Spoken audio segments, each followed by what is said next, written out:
स्वागत है दोस्तों आप सभी का एक बार फिर से। दोस्तों आज हम लोग करने जा रहे हैं 18 जुलाई का आपका 2017 का इंग्लिश का जो पेपर आपका 12 बजे दोपहर जो हुआ था, उस पेपर के बारे में पूरा डिटेल में हम लोग आज चर्चा करने जा रहे हैं।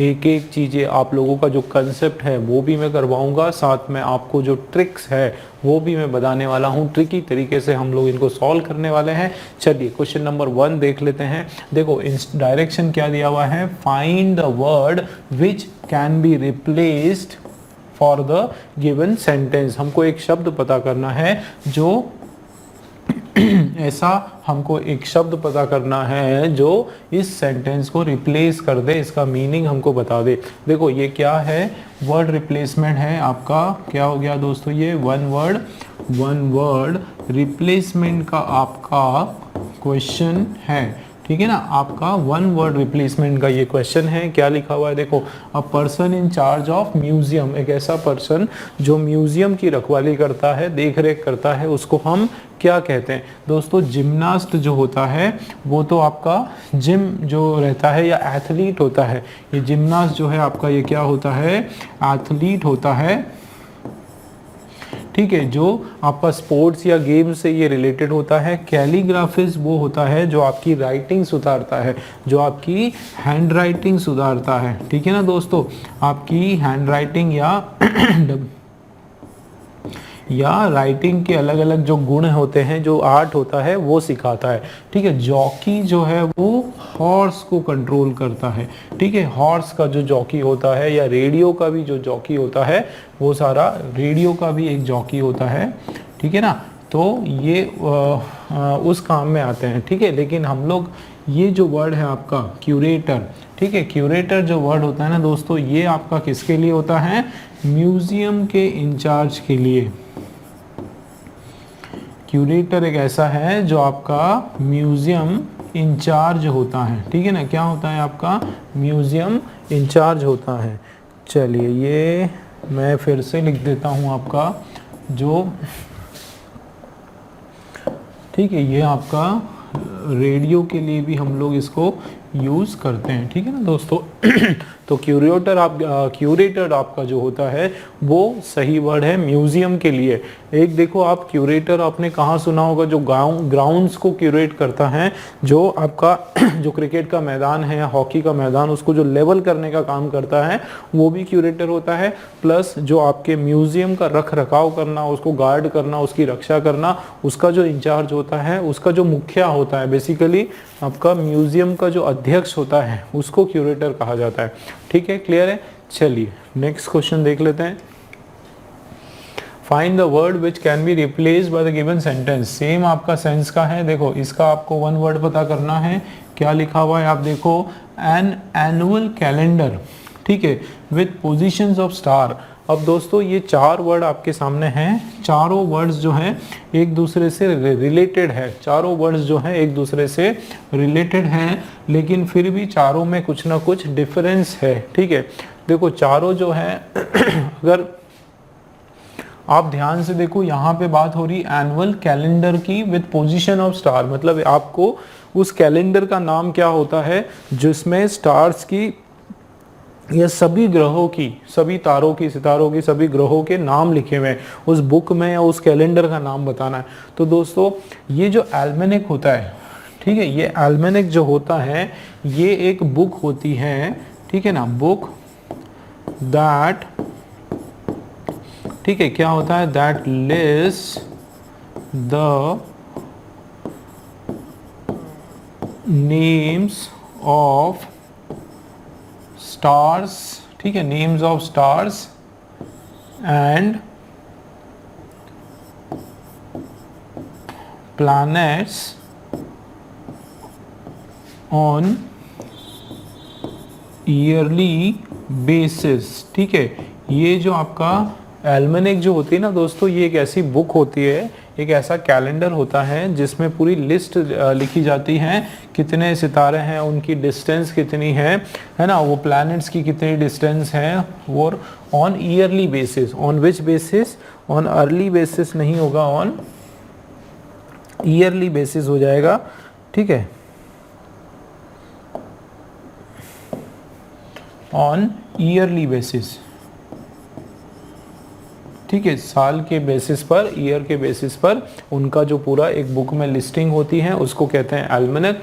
एस्ट्रोलॉजी जो होती है दोस्तों, ये होती है साइंस, ठीक है, साइंस ऑफ स्टडी, ठीक है, science of study of stars and planets, ठीक है, इनका जो साइंस है स्टार्स एंड प्लैनेट्स का, उनकी जो स्टडी होती है स्टार्स और प्लैनेट्स की, और उसके अलावा जो उससे रिलेटेड जो चीज़ें हैं, कुछ जो न्यूरो साइंस इसको कहा जाता है। एस्ट्रोलॉजी जो है ये न्यूरो साइंस की कैटेगरी में आता है, ठीक है। तो जो ये जो लोग, बहुत सारे लोग जो स्टडी करते हैं, राशि फल वगैरह जो स्टडी करते हैं, वो सब के सब एस्ट्रोलॉजी के अंदर आता है। एक होता है हॉरोस्कोप। तो हॉरोस्कोप दोस्तों, ये जो राशि फल वगैरह होता है ना, राशि फल होता है, ये सब आपका हॉरोस्कोप के अंदर आता है। बेसिकली इसके अंदर, हॉरोस्कोप के अंदर जो आपके कुछ ऐसे चार्ट्स वगैरह बनाए जाते हैं, ठीक है ना, कुछ ऐसे चार्ट्स वगैरह बनाए जाते हैं, कुछ ऐसी लाइंस वगैरह बनाई जाती है ना, कुछ इस प्रकार के कुछ डिज़ाइंस वगैरह बनाए जाते हैं, है ना। वो आपने देखा होगा पूरा एक तरह से, जब शादी का मुहूर्त वगैरह हम लोग निकालते हैं तो इस तरीके से कुछ वो कुछ वो पूरा एक अलग अलग चिन्ह होता है ना, कुछ ऐसा इस तरीके से कुछ भी ऐसे चिन्ह होते हैं, तो वो पूरा का पूरा जो है आपका हॉरोस्कोप के अंदर आता है। मतलब आप देखो जो डायग्राम्स हैं आपके, चार्ट्स हैं, जो ग्राफ्स हैं, ये जो ग्राफ्स वगैरह बनते हैं, ठीक है, ये इस तरह की जो चीज़ें बनती हैं या जो लाइंस वगैरह बनती हैं, वो सब के सब आपके हॉरोस्कोप के अंदर आते हैं, ठीक है। एस्ट्रोलॉजी जो पूरी की पूरी जो साइंस होती है, उसकी जो स्टडी होती है, उसको बोला जाता है, ठीक है। एल्मेनक जो है उस बुक को बोला जाता है या उस कैलेंडर को बोला जाता है, ठीक है, जो साल में एक बार छपता है, और उस कैलेंडर के अंदर जो है सारी इंफॉर्मेशन होती है, कौन कौन से स्टार्स हैं, कौन से प्लैनेट्स हैं, किसकी क्या दूरी है, पूरा उसके बारे में इंफॉर्मेशन होती है। तो यहाँ पे कैलेंडर की बात हो रही है, जो स्टार की पोजीशन बताएगा, तो ए वाला दोस्तों हमारा राइट आंसर है। ये जो है पालमिस्ट्री, ये हाथ की जो रेखा वगैरह देखते हैं ना कुछ लोग, उसको पालमिस्ट्री, हस्त रेखा से संबंधित ये शब्द है, ठीक है, हस्त रेखा से रिलेटेड आपका ये वर्ड है, तो ये तो वर्ड आपका होने वाला नहीं है, ठीक है दोस्तों। क्लियर है, फर्स्ट वाला हमारा राइट आंसर। दूसरा देखो, in the given sentence there might be an error, कुछ एरर हो सकता है, आपको एक find out which part of the sentence has an error, आपको पता करना है कि इसमें कौन से पार्ट में एरर है। अगर एरर नहीं है तो हमको डी को मार्क करना है। चलिए क्वेश्चन आपके सामने है, देखो क्या है। She came home bye taxi did she, और ये यहाँ पर नो एरर। अब आप इसमें देखो दोस्तों क्या लिखा हुआ है, she came home bye taxi did she, ठीक है। तो she came home bye taxi, वो कैसे आई, बाय टैक्सी, तो डिड शी। दोस्तों अगर ध्यान देना, अगर यहाँ पर होता, मैं एक दूसरा सेंटेंस लेके आपको समझाता हूँ कि शी डिड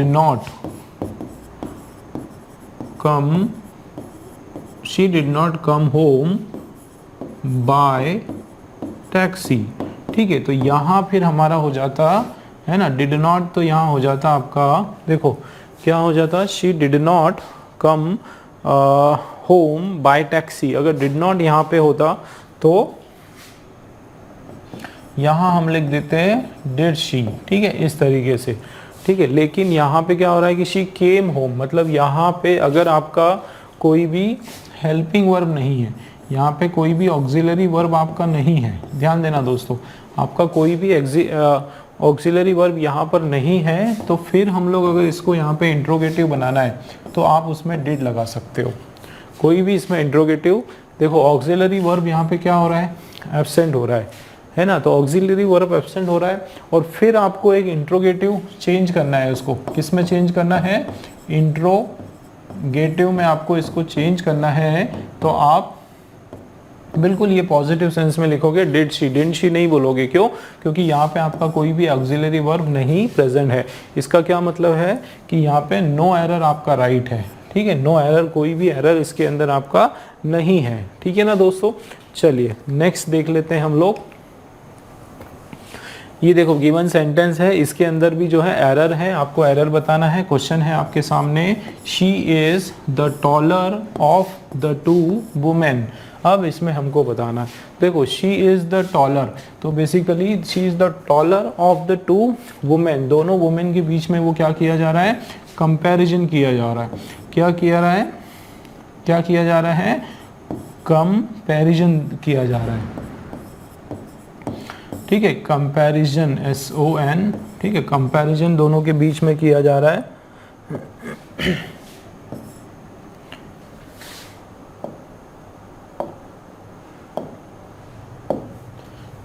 दोनों के बीच में जो है कंपैरिजन हो रहा है।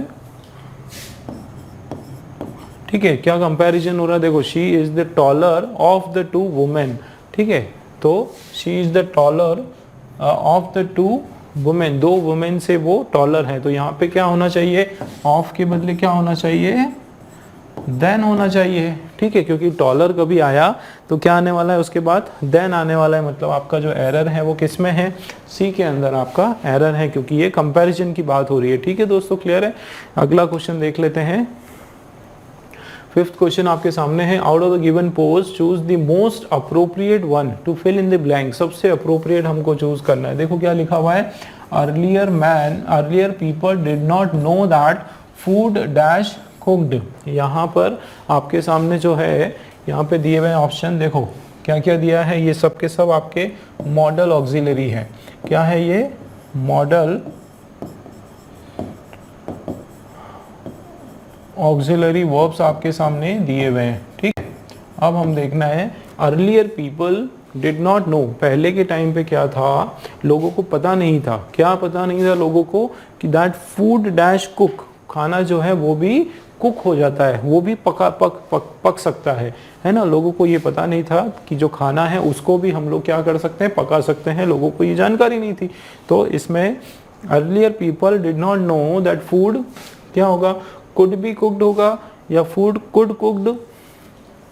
देखो कुड है तो कुड अगर आया यहाँ पे तो ये वर्ब का फर्स्ट फॉर्म आना चाहिए। ठीक है, मस्ट जो है मस्ट जो है उसके बाद भी वर्ब का फर्स्ट फॉर्म आना चाहिए, है ना। कैन हैव आया तो आपका वर्ब का थर्ड फॉर्म आना चाहिए, और इधर कुड बी आया तो यहाँ पे क्या आना चाहिए, वर्ब का थर्ड फॉर्म आना चाहिए। ठीक है, तो यहाँ पे देखो वर्ब का थर्ड फॉर्म है, क्या है यहाँ पे, वर्ब का थर्ड फॉर्म है, तो मतलब या तो आपका ये आ सकता है या फिर आपका ये आ सकता है। ठीक है, ये दोनों आपके नहीं होंगे, कुड कुक नहीं होगा, मस्ट कुक भी आपका नहीं होने वाला है। ठीक है ना दोस्तों, अब देख लेते हैं क्या होगा फिर हमारा। तो देखो कुड कैन हैव, तो यहाँ पे देखो अर्लियर पीपल, ये पुरानी बात हो रही है, ध्यान देना दोस्तों, ये पीछे की अर्ली टाइम की बात हो रही है। पीपल डिड नॉट नो, लोगों को ये पता ही नहीं कि खाना जो है पकाया जा सकता था, पकाया जा सकता था। तो कैन हैव कुक्ड नहीं होगा, कैन है ना, कैन हैव कुक्ड की यहाँ पे बात नहीं हो रही, क्या हो रही, पकाया जा सकता था, मतलब कुड कुक्ड, कुड बी क्या हो जाएगा, सही आंसर हमारा कुड बी कुक्ड आपका राइट फॉर्मेशन हो जाएगा दोस्तों। क्या हो जाएगा, कुड बी कुक्ड हमारा राइट हो जाएगा। नेक्स्ट क्वेश्चन देखो, out of the given option choose the correct conjunction आपको देखना है to fill in the blanks. देखो क्या लिखा हुआ है आपके पास, option dash her illness she came to work. ठीक है, क्या है, देखो फर्स्ट का मीनिंग क्या आ रहा है कि डैश हर इलनेस, उसकी डैश बीमारी है ना, उसकी बीमारी के कारण या उसकी बीमारी से she came to home work, वो आई, कैसे, काम करने आई। मतलब ऐसा कुछ होगा कि बावजूद उसकी बीमारी के बावजूद जो है, उसकी बीमारी होने के बाद भी वो है कैसे, वो काम पर आई, है ना, उसने काम करने के लिए उसने मना नहीं किया, है ना। तो देखो बिकॉज हर, तो ये बिकॉज हर इलनेस ये तो होगा नहीं, बिकॉज तो आपका क्या होता है, क्योंकि, कारण, तो बिकॉज के साथ ऑफ आना था, बिकॉज ऑफ हर तो भी आपका ठीक नहीं होता, because of her illness she came नहीं होता, she did not come to work, की बीमारी के कारण वो नहीं आई। तो यहाँ पे बिकॉज तो जो है कारण के सेंस से हो रहा है, तो बिकॉज तो आपका नहीं आना है। ठीक है ना, फिर हैंस का मतलब होता है देयरफॉर, है ना, हैंस का मतलब होता है इसलिए, इस कारण, है ना, अतः, है ना, हैंस का मतलब ये अतः, इस तरीके से जो बोलते हैं ना अंत में कि अतः, तो हैंस हर बिलनेस, तो हैंस तो यहाँ पे कोई सेंस ही नहीं बनता है। फिर दो, है ना, तो दो जो है यद्यपि या हालांकि, हालांकि, तो यहाँ पे हालांकि के सेंस में भी कुछ ऐसी बात हो नहीं रही। हालांकि her illness, though her illness she came to home, है ना, तो दो हर इलनेस नहीं होगा, दो इल शी केम टू, दो इल होता, हर इलनेस नहीं होगा, ठीक है। तो ये है आपका डिस्पाइट। डिस्पाइट का मतलब होता है के बावजूद, क्या मतलब होता है, के बावजूद, ठीक है, किसके बावजूद, उसकी बीमारी के बावजूद, होने के बाद भी, है ना, के बाद भी ऐसे बोलते हैं ना हम लोग, के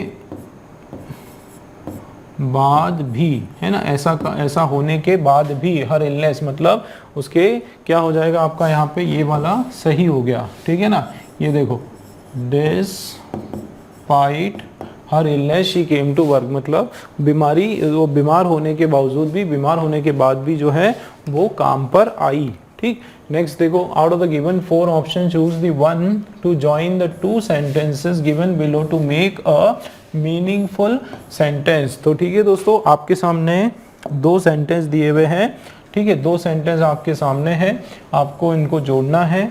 एक आपको कोई भी यूज करना है इसके अंदर कंजंक्शन और या प्रीपोजिशन यूज करके आपको जोड़ना है इसको, ठीक है। क्या लिखा है देखो, he says he has a dog, वो कहता है कि उसके पास एक डॉग है, ठीक है। दूसरा क्या है, आई हैव, ये क्या है, आई और हैव का कॉम्बिनेशन, ठीक है। I have never seen it, है ना, मैंने उसको कभी नहीं देखा।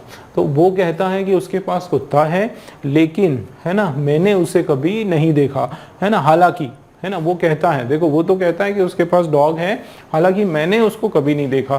देखो क्योंकि, देखो वो कहता है उसके पास कुत्ता है क्योंकि मैंने, तो यहाँ पे क्योंकि की तो कोई बात ही नहीं हो रही, बिकॉज, है ना, क्योंकि मैंने उसे कभी नहीं देखा, तो ये तो कोई बात नहीं हो रही है, ठीक है। या ऑल्दो यहाँ पे आ रहा है हालांकि, है ना, हालांकि मैंने उसे कभी नहीं देखा, तो ये आपका जो है हालांकि जो है बिल्कुल सही हो गया, हालांकि मैंने उसे कभी नहीं देखा। सो का मतलब होता है तो या इसलिए, है ना, इसलिए मैंने उसे कभी नहीं देखा। तो यहाँ पे इसलिए की कोई बात हो रही है क्या, बताओ आप मुझे, है ना, कि वो कहता है कि कुत्ता है इसलिए। या सिंस का मतलब यहाँ पे तक के लिए होता है, टाइम के लिए यहाँ पे यूज किया जाता है। तो यहाँ पे टाइम की तो कोई बात नहीं हो रही है ना, टाइम की कोई यहाँ पे इंडिकेशन नहीं हो रहा है, मतलब आपका जो है दोस्तों कौन सा सही है, आपका ऑल्दो जो है बिल्कुल करेक्ट हो गया, ठीक है ना। चलो नेक्स्ट क्वेश्चन देख लेते हैं हम लोग। नेक्स्ट क्वेश्चन आपके सामने है, out of the given 4 sentences choose the one which is grammatically correct. ये आपके 4 सेंटेंस है, 4 में से 1 करेक्ट है, 3 में एरर है। हमको क्या करना है, इसको करने का तरीका, आप चारों को मत देखो, ठीक है, पहले क्या है, चारों को मत देखो, पहले एक फर्स्ट वाला देखो, उसी में कोशिश करो क्या करेक्शन हो सकता है, ठीक है। देखते हैं, इसको हम टारगेट करते हैं, ठीक, क्या करेक्शन हो सकता है। तो आई हैव बीइंग, ध्यान देना, तो आई हैव, तो देखो दोस्तों आई और हैव, है ना, ये दोनों का ये एब्रीवेटेड फॉर्म है, शॉर्ट फॉर्म है आई हैव, ठीक है। आई हैव बीइंग, तो आई हैव बीइंग वर्किंग, चलो आई हैव बीइंग वर्किंग का कॉम्बिनेशन नहीं होता है, क्या होता है देखो मैं आपको बताऊं, अगर आपको बीइंग लगाना है, अगर आपको आई हैव बीइंग वर्किंग, अगर आपको बीइंग लगाना है तो आपको इधर आई एम लगाना पड़ेगा। क्या लगेगा, आई एम बीइंग, अच्छा आई एम बीइंग भी नहीं लगाओगे, क्यों, क्योंकि बीइंग के लिए आईएनजी ऑलरेडी आया है ना, जैसे आई एम ये लगा सकते हो, be being a man, I am being a man, तो इस तरीके से कुछ आप बोल सकते थे, ठीक है। लेकिन अगर बी के साथ आईएनजी लगा दिया तो फिर डबल आईएनजी लगाने की जरूरत नहीं है, तो ये भी बीइंग और ये भी बीइंग, मतलब दो, ये आपका रॉन्ग कॉम्बिनेशन है ना। तो ये आई हैव के साथ देखो, आई हैव के साथ क्या आता है, बीन, उसके बाद V1 फिर आईएनजी, ये आपका देखो कौन सा है दोस्तों, ये आपका प्रेजेंट, है ना, प्रेजेंट परफेक्ट, है ना, प्रेजेंट परफेक्ट कंटिन्यूस टेंस का आपका सेंटेंस है ना, कंटिन्यूस टेंस का सेंटेंस है। क्या होता है, सब्जेक्ट होता है, उसके बाद आपका या तो हैज या फिर हैव, या फिर उसके बाद बीन आता है, BEEN बीन, उसके बाद वर्ब का फर्स्ट फॉर्म आता है, फिर आपका आईएनजी आता है, और उसके बाद जो भी दूसरे जो वर्ड्स हैं अदर वर्ड्स, वो सारे आते हैं। तो मैंने क्या कहा, एक ही को करेक्शन करो तो आंसर आ जाएगा आपका। तो देखो आई हैव बीन, ये हो गया working on this report for last Monday. तो फॉर लास्ट मंडे, तो देखो दोस्तों ये जो फॉर है ना, और यहाँ पे क्या है, मंडे है। अभी मैंने सिखाया था आपको कि सिंस जो है वो कब होता है, पार्ट ऑफ डे के पीछे, है ना। मतलब अगर आपने ये देखो, अगर आप पार्ट ऑफ डे की बात करते हो, पार्ट ऑफ डे मतलब मॉर्निंग, इवनिंग, नाइट, है ना, ये सारी चीजें। या आप किसी नाम की बात करते हो, किसकी, नेम ऑफ डेज की, किसी भी दिनों के नाम, संडे, मंडे, ट्यूसडे, ठीक है। या आप फिर किसी name of days comma month, है ना, किसी मंथ की बात करते हो, कॉमा ईयर, किसी साल की बात करते हो, तो ये सब कंडीशन में क्या आने वाला है, सिंस आने वाला है, ठीक है। फॉर के लिए दोस्तों, फॉर आपको अगर लगाना है तो फॉर के लिए हम लोग जैसे पीरियड ऑफ टाइम की बात करते हैं। किसकी बात करते हैं, पीरियड ऑफ टाइम। जैसे एग्जाम्पल 2 मिनट्स, है ना, या 2 डेज, या मैनी डेज, हम बोलते हैं ना ये मैनी डेज। तो इस तरह की जब हम बात करते हैं तो हम लोग क्या करते हैं, उसके पहले फॉर लगाते हैं। लेकिन जब हम पार्ट ऑफ डेज की बात करते हैं, नेम ऑफ डेज की बात करते हैं, मंथ की बात करते हैं, ईयर की बात करते हैं, उन सब के सब में हम लोग सिंस लगाते हैं। तो यहाँ पे फॉर नहीं आएगा क्योंकि ये मंडे आपका पार्ट ऑफ, ये नेम ऑफ डे है, यहाँ पे आपका सिंस आ जाएगा। तो 2 एरर हमको पता चल गई। क्या, एक तो हमारी बीइंग की एरर, दूसरा सिंस की। तो सही फॉर्मेशन क्या है हमारा, I have been working on this report since last Monday. ये आपका एकदम बिल्कुल करेक्ट है दोस्तों, ठीक है। बी वाला आपका करेक्ट है। देखो यहाँ क्या एरर हो गई, I have been worked, ED नहीं आएगा, ठीक है, ये मिस्टेक हो गई। इधर भी क्या है, आई हैव बीन वर्कड, ये मिस्टेक हो गई। तो आपके ये दोनों रॉन्ग हो गया। बी वाला आपका दोस्तों एब्सोल्युटली करेक्ट है। नेक्स्ट देख लेते हैं। देखो, out of the given 4 sentence choose the one which is grammatically correct, ठीक है। इसमें भी सेम पैटर्न है, एक कोई रॉन्ग है, एक को ही आप टारगेट करो, ठीक है। इसको हम टारगेट करके इसमें सुधार करते हैं। शी हिड, देखो शी और ये hide the key in the drawer. दोस्तों ये जो हिड है ये वर्ब का सेकेंड फॉर्म है, ठीक है।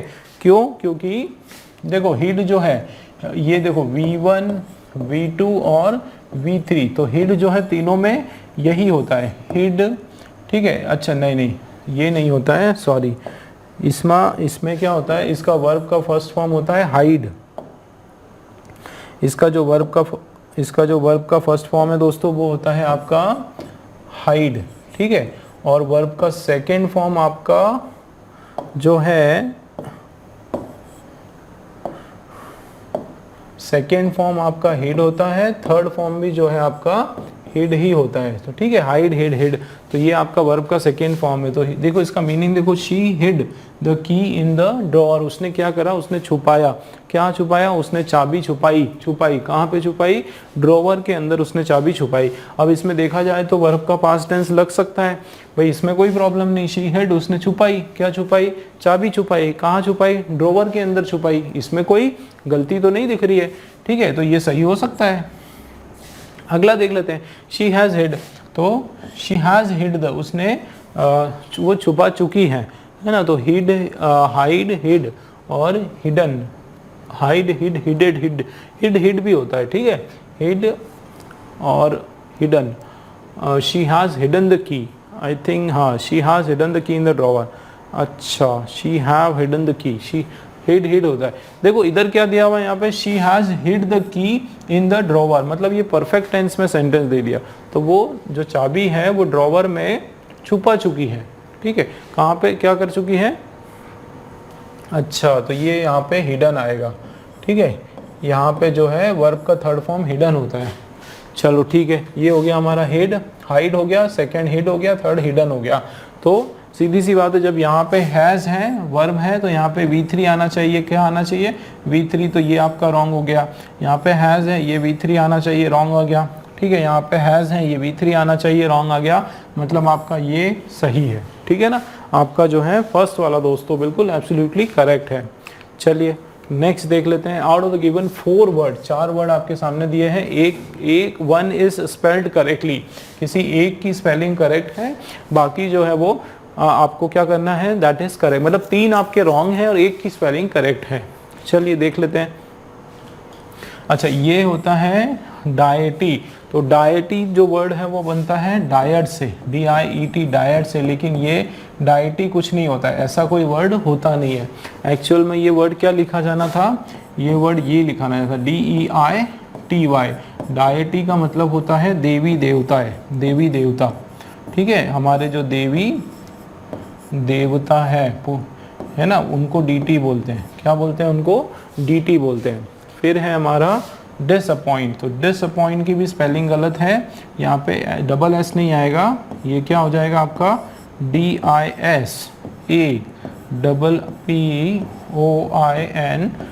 डिसअपॉइंट हो जाएगा, तो इसकी स्पेलिंग भी गलत हो गया। फिर डायरिया, डायरिया की स्पेलिंग भी गलत हो गई। डायरिया की स्पेलिंग देखो आप दोस्तों, डायरिया की आपकी स्पेलिंग है DIARHOEA,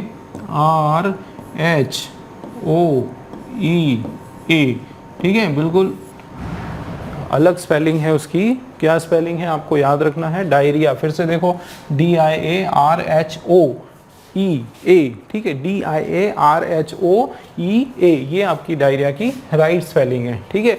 अच्छा, डिलेमा जो वर्ड है, डिलेमा जो वर्ड है, तो ये आपका कोई बिल्कुल सही स्पेलिंग है, इसमें कोई वो नहीं है, कोई हादसा, डिलेमा का मतलब है कोई ऐसा एकदम आश्चर्य वाला कोई काम हो जाना, ऐसा कुछ धक्का लग जाना, ठेस पहुंचना, है ना, कुछ बहुत ही ज़्यादा गंभीर कोई परिस्थिति आ जाना, उसको डिलेमा बोलते हैं। बहुत ही संकट की स्थिति आ जाना, है ना, डिलेमा का मतलब है कोई संकट आ जाना,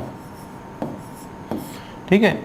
संकट की जो स्थिति है, ठीक है, उसको अब हम लोग डिलेमा कहते हैं, ठीक है। चलो ये एक बिंदी आएगी यहाँ पे। चलिए ये हो गया, आगे बढ़ते हैं नेक्स्ट क्वेश्चन की ओर, ठीक है। डी वाला हमारा आंसर हो गया। 11th क्वेश्चन आप लोग देखो, out of the given 4 word only 1 is not spelled correctly. अब इसमें से जो है 3 करेक्ट स्पेलिंग वाले हैं, केवल एक की स्पेलिंग में कुछ प्रॉब्लम है, वो देख लेते हैं किसकी स्पेलिंग रॉन्ग है। ये देखो, ये वर्ड है आपका कॉन्ट्राडिक्ट। कॉन्ट्राडिक्ट, कॉन्ट्राडिक्ट का मतलब होता है विपरीत, अपोजिट, है ना। कॉन्ट्राडिक्ट मतलब बिल्कुल विरुद्ध या अपोजिट,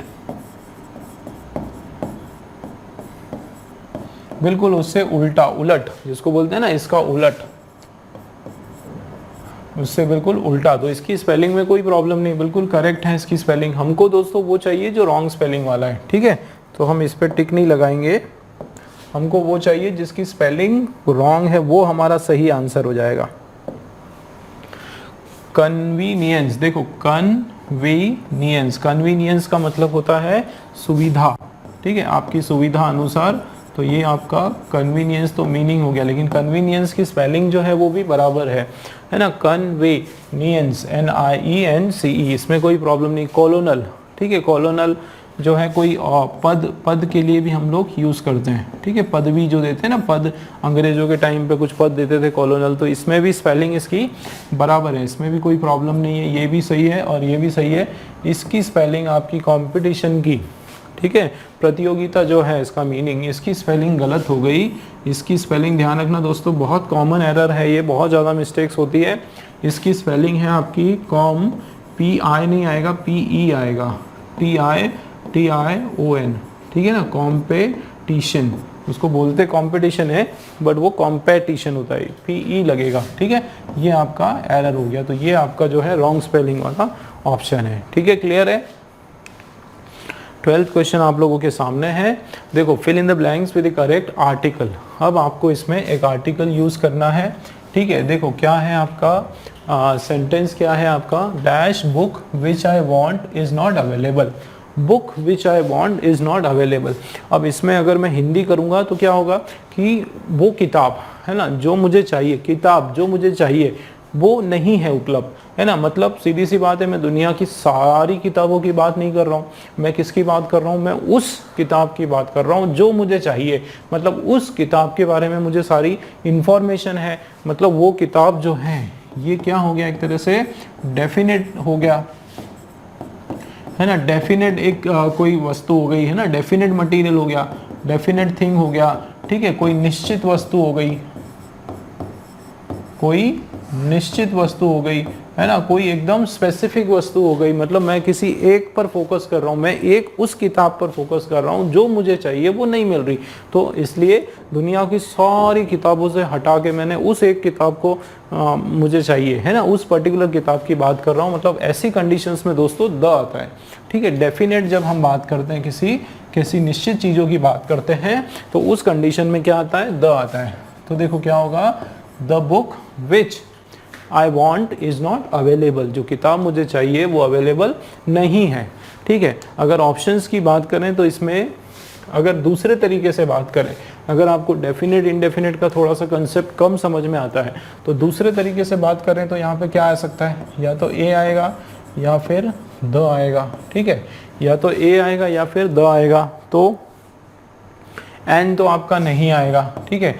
और ऐसा भी नहीं कि कोई आर्टिकल रिक्वायर्ड ही नहीं है, बुक विच आई वांट, है ना, इज़ नॉट अवेलेबल, तो आर्टिकल तो कोई ना कोई रिक्वायर्ड है। तो इसको तो आपको इसी तरीके से करना पड़ेगा, क्योंकि देखो जनरली एक और आपको द लिखने के लिए एक और क्या चीज़ आपको हेल्प करेगी कि क्या होता है, जब हम शुरू करते हैं सेंटेंस, ठीक है, तो सेंटेंस शुरू करते हैं तो जनरली हम लोग द को प्रायोरिटी देते हैं, प्राथमिकता देते हैं, the book which I want is not available. और जब आप उसको एकदम चिन्हित कर देते हो, पिन पॉइंट कर देते हो, तो फिर द तो आना ही आना है, ठीक है, तो ये आपका नहीं होगा। चलिए नेक्स्ट क्वेश्चन देख लेते हैं। Fill in the blanks with the correct article. Same article का ही क्वेश्चन आपके सामने है। My father hardly ever takes dash day off from work, है ना। डे ऑफ का मतलब होता है लांघा करना, है ना, लांघा करना, ठीक है, लांघा करना या छुट्टी करना, ठीक है, छुट्टी करना, है ना, या गैप लेना, कोई भी गैप, तो कोई भी गैप लेना। डे ऑफ का मतलब एक दिन का गैप, छुट्टी या लांघा करना, वो नहीं करते। तो माय फादर हार्डली, हार्डली मतलब ना के बराबर, ना के बराबर या बमुश्किल बोलते हैं ना हम लोग, बमुश्किल मतलब मुश्किल से, हार्डली बिना, मुश्किल से, ठीक है, तो बमुश्किल। तो यहाँ पे क्या हो रहा है कि माय फादर हार्डली एवर, कभी भी, my father hardly ever takes, कभी भी लेते हैं क्या, dash day off from work. तो देखो अगर इसका हिंदी करते हैं, मेरे पिताजी जो है मुश्किल से कभी भी क्या लेते हैं, अ डे ऑफ, एक दिन की गैप लेते हैं, मुश्किल से किसी भी दिन की छुट्टी लेते हैं, है ना। तो my father hardly takes a day off from work, मुश्किल से किसी दिन की छुट्टी। तो मतलब यहाँ पे अ डे ऑफ जो है, अ डे ऑफ उसके सामने आ रहा है, मतलब उसमें कोई निश्चित बात नहीं हो रही, अ डे, एक दिन की, एक का सेंस आ रहा है।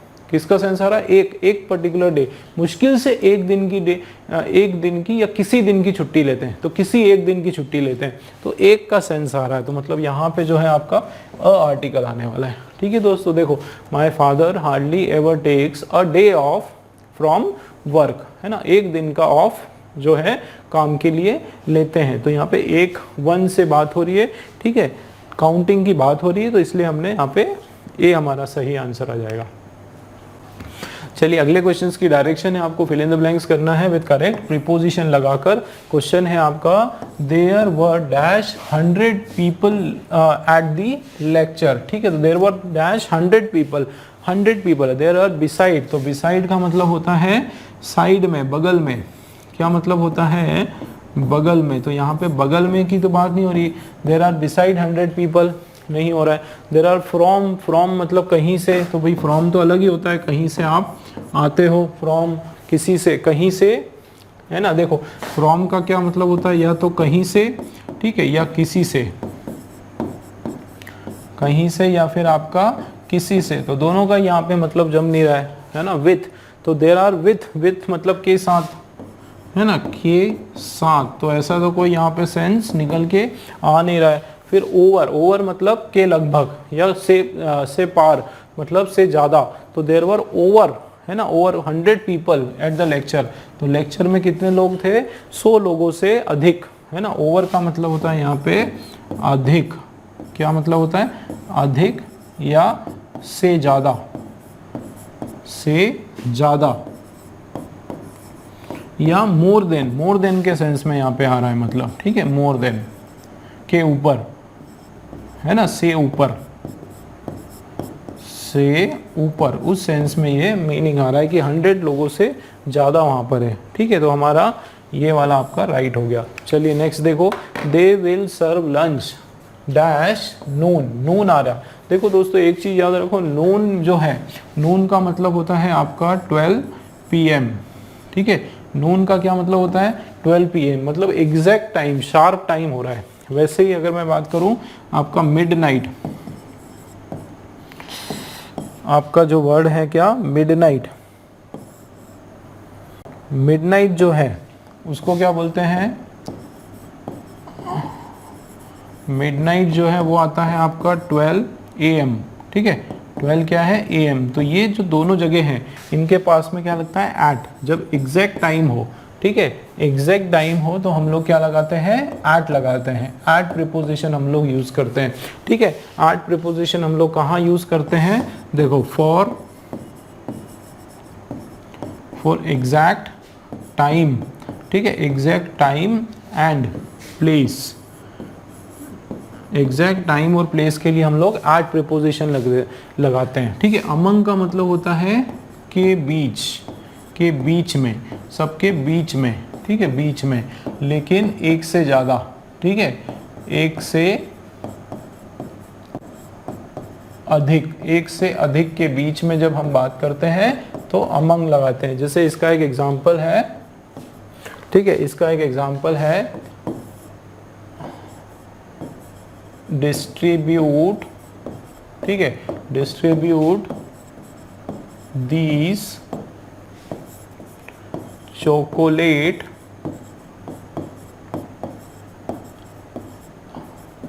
अमंग द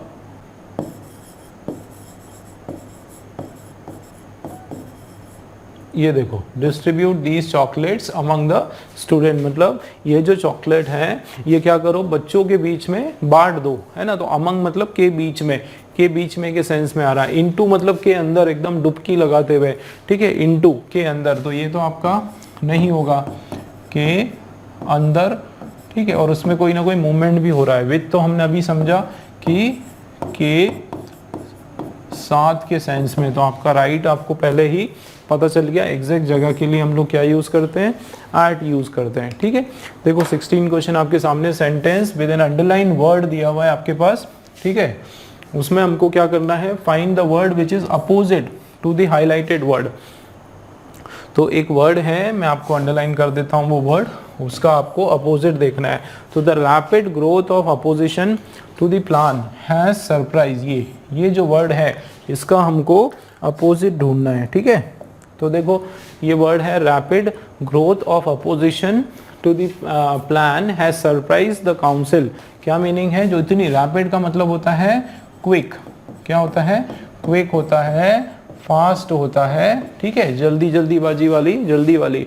तो एकदम जो क्विक फास्ट जो ग्रोथ है किसकी, अपोजिशन की, विपक्ष की, टू द प्लान, उस प्लान के ऊपर, हैज सरप्राइज द काउंसिल, उसने क्या करा, आश्चर्य में डाल दिया, किसको, काउंसिल को। ठीक है, काउंसिल को क्या कर दिया, आश्चर्य में डाल दिया। ठीक है, तो हमको जो है इस वर्ड का निकालना है, द काउंसिल। तो हम देख लेते हैं, देखो इसका अपोजिट ढूंढना है। देखो रैपिड, रैपिड के लिए देखो स्लो ये हो सकता है। ठीक है, लॉन्ग, लंबा, ये तो कोई मीनिंग नहीं आ रहा है। ये क्विक, जल्दी, ये तो इसका पर्यायवाची हो गया। फास्ट, ये भी इसका पर्यायवाची हो गया। ठीक है, लॉन्ग जो है वो एक पॉजिटिव सेंस में, स्लो इसका अपोजिट हो गया। ठीक है, रैपिड का अपोजिट जो है स्लो, हमारा राइट आंसर है दोस्तों। ठीक है, क्लियर है। चलिए नेक्स्ट देखो, 17th वाला आपको करना है sentence with underline word. Same pattern है। देखो क्या दिया हुआ है आपको, इसका सिमिलर निकालना है। अभी हमने ऑपोजिट की बात की थी, अब आपको इसका सिमिलर निकालना है वर्ड। ठीक है, देखो क्या लिखा हुआ है, आर बॉट टू का course contrary to theirs. Contrary का मतलब होता है बिल्कुल विपरीत दिशा में, अपोजिट दिशा में। अगर इसकी मीनिंग की बात करें हम लोग, अपोजिट या फिर एकदम विपरीत दिशा में। ठीक है, विपरीत किसी चीज के, उनकी विपरीत। क्या मीनिंग निकल के आ रहा है कि हमारी जो बोट है, हमारी जो नाव है, वो क्या हो गया, टू का कोर्स, उसका जो रास्ता है, उसने कौन सा रास्ता लिया, बिल्कुल अपोजिट लिया। किसके, उनकी बोट से। देयर मतलब उनकी जो बोट थी ना, उसकी बोट से हमारी बोट ने जो है ना, बिल्कुल अपोजिट ही मार्ग चुना, अपोजिट ही रास्ता चुना। ठीक है ना। तो अब इसमें देख लेते हैं, हमको क्या करना है, इसका सिमिलर देखना है। तो कॉन्ट्रेरी का सिमिलर, अपोजिट, है ना। एडवांस्ड मतलब बिल्कुल बहुत ही फास्ट फॉरवर्ड, तो ये नहीं होगा। ठीक है। एग्जैक्ट मतलब बिल्कुल वैसा ही, इसी के जैसा, वो नहीं होगा। सिमिलर का मतलब भी होता है उसी के जैसा। ठीक है। तो ये तो सारे अपोजिट मीनिंग वाले वर्ड है, हमको चाहिए था सिमिलर। तो कॉन्ट्रेरी का जो सेम वर्ड होता है वो क्या होता है, अपोजिट होता है। ठीक है दोस्तों, क्लियर है ये। नेक्स्ट क्वेश्चन देख लेते हैं। चलिए नेक्स्ट क्वेश्चन आपके सामने है। क्या लिखा हुआ है, the sentence with an underline word in the given below. यहाँ पे एक वर्ड अंडरलाइन है, आपको क्या करना है, सेम पैटर्न है। आपको क्या करना है, find the word which is opposite to the highlighted word from the given option. ये हाईलाइटेड वर्ड आपके पास है ना, इसका अपोजिट हमको ढूंढना है। देखो क्या लिखा है, books were scattered across the floor. देखो स्कैटर्ड का मतलब होता है बिखरी हुई। स्कैटर्ड का मतलब क्या होता है, ठीक है ना, बिखरी हुई। ठीक है। अक्रॉस मतलब पूरा, के फ्लोर के चारों तरफ। यहाँ पे अक्रॉस का मतलब है सब ओर, सभी ओर, है ना, सब दूर के पार, सब दूर, है ना। तो सभी ओर क्या है, बिखरी हुई है। तो अब बिखरी हुई है, उसका अपोजिट क्या होगा, समेटे हुई, है ना। एक बिखरना मतलब सब दूर, फैलाव का एक समेटना, है ना, उसको सबका पास पास होना। तो यहाँ पे देखो इसका अपोजिट क्या हो सकता है, कलेक्टेड मतलब एक साथ, है ना, एक साथ समेटा हुआ। क्या मीनिंग निकल के आ रहा है ना, समेटा हुआ, ये मीनिंग निकल के आ रहा है। तो ये आपका हो सकता है। थ्रोन मतलब फेंका हुआ। थ्रोन मतलब क्या है, कहीं पे फेंका हुआ, बिखरा हुआ। ठीक है, फेंका हुआ या बिखरा हुआ, इस तरीके से। डिस्पर्स का मतलब भी फैला हुआ। ठीक है, डिस्पर्स का मतलब है आपका फैला हुआ। ये टॉन मतलब फटा हुआ, तो ये तो बिल्कुल अलग ही मीनिंग में जा रहा है ना, फटा हुआ। तो ये सब तो होना नहीं है आपका, है ना। आंसर हमको पहले ही पता चल गया, क्या, कलेक्टेड। चलिए नेक्स्ट देख लेते हैं। 19th वाला क्वेश्चन आपके सामने है दोस्तों। क्या क्वेश्चन है हमारा, a sentence with an underline idiomatic expression. ये आपका क्या है, ईडियम है। ईडियम मतलब कोई भी आपका मुहावरा है। ठीक है, मुहावरे हैं ये आपके दोस्तों। ठीक है। तो इडियोमेटिक एक्सप्रेशन क्या लिखा हुआ है, देखो एक्सप्रेशन क्या है आपका, born with a silver spoon in his mouth, है ना, in the sentence given below. अब आपको इसका मीनिंग ढूंढना है। देखो सेंटेंस क्या है आपका दोस्तों, सेंटेंस आपका है यहाँ से लेके यहाँ तक। क्या सेंटेंस है, देखो कि जेम्स जो है doesn't know anything about working for a living. क्या मतलब है वो भी देख लेते हैं कि जेम्स एक लड़का है, उसको कुछ भी नहीं पता, है ना, कुछ भी उसको किसी की, है ना, about working for a living, जीने के लिए, या कैसे वो अपना पालन पोषण करे, कैसे काम करे, कुछ भी उसमें आर्ट नहीं है, उसको कुछ भी काम की कुछ भी इंफॉर्मेशन नहीं है।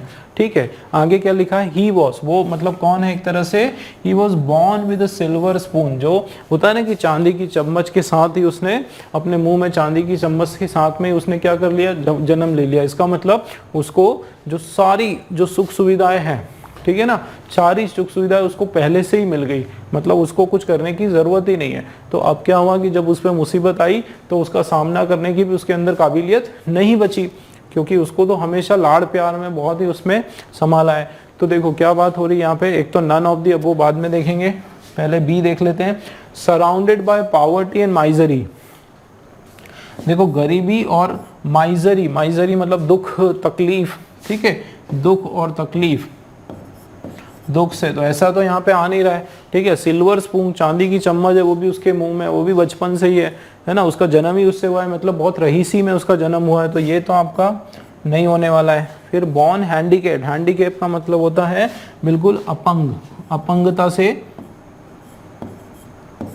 है ना, अपंग कोई हाथ या पैर का कोई हिस्सा नहीं होना, उससे जन्म हुआ तो ये भी आपका नहीं आ रहा है, ठीक है। फिर क्या है, born into wealth, wealth and privilege, बहुत ही शान और बहुत ही वेल्दी फैमिली में उसका जन्म हुआ, बहुत ही पैसे वाली फैमिली में, बहुत ही पैसे धन दौलत के साथ उसका जन्म हुआ, तो ये आपका जो है ये बिल्कुल सही है आपका, ठीक है ना। डी वाला आपका राइट है, नन ऑफ द अबव तो आपका होगा नहीं दोस्तों। चलिए, तो ये समझ में आया, क्लियर हुआ, born with wealth and privilege आपका राइट हो गया। चलिए नेक्स्ट देख लेते हैं क्या लिखा हुआ है आपका, a sentence with an underline idiomatic expression, ठीक है। ये आपका इडियोमेटिक सेम पैटर्न है जो 19 था वही, is given. What is the meaning of idiomatic expression, इसका मीनिंग आपको समझाना है, कौन सा, अ thorn in flash in the sentence given below, a thorn in flash, तो फ्लैश में के अंदर थॉर्न, इसको हम लोग इस तरीके से भी बोलते हैं ना, कबाब में हड्डी, ठीक है।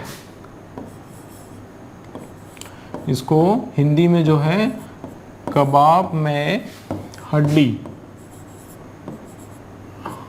इस तरीके से बोलते हैं, रास्ते का कांटा, है ना, इस तरीके से उसको बोला जाता है कि जबरदस्ती जो है, जिसकी ज़रूरत नहीं है वो बीच में जबरदस्ती उसको टांग अड़ाना, बीच में टांग अड़ाना, बीच में उसको घुसना, इस तरीके की बात है कि जहाँ उसकी प्रेजेंस की ज़रूरत नहीं है वहाँ पे भी वो ज़बरदस्ती जो है क्या बन जाता है, थॉर्न एंड फ्लैश बन जाता है, ठीक है, रास्ते में रुकावट का कारण बन जाता है, इस तरीके से कोई मीनिंग आ रहा है।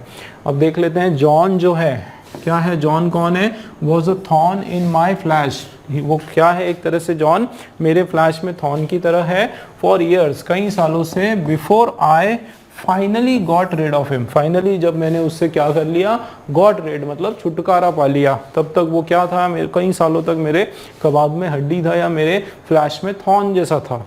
तो क्या मतलब है, एक फिजिकली इंजरी की बात हो रही है क्या, है ना, इंजरी की बात नहीं हो रही है ना। नन ऑफ द अबव देखते हैं, a cause of continuous trouble, एक कारण था वो, क्या था वो, कारण था, किसका कारण, हमेशा ट्रबल का, मुसीबत का, कंटिन्यूस कुछ ना कुछ परेशानियां लाने का, दिखाने का, वो क्या था, एक तरह से कारण था, तो ये आपका हो सकता है, ठीक है ना। अ कंफर्टेबल पोजीशन, एक अच्छी पोजीशन, परिस्थिति, अच्छी स्थिति, ये इसका कोई बात नहीं हो रहा है, ठीक है, तो मतलब नन ऑफ द अबव भी नहीं होगा, सी वाला जो है दोस्तों वो हमारा राइट ऑप्शन है, ठीक है दोस्तों। किस तरीके से हमने किए सारे क्वेश्चंस, अब मिलेंगे वापस हम लोग नए पेपर के साथ, बिल्कुल डिटेल में उसका विस्तार से हम लोग चर्चा करने वाले हैं, जुड़े रहिए।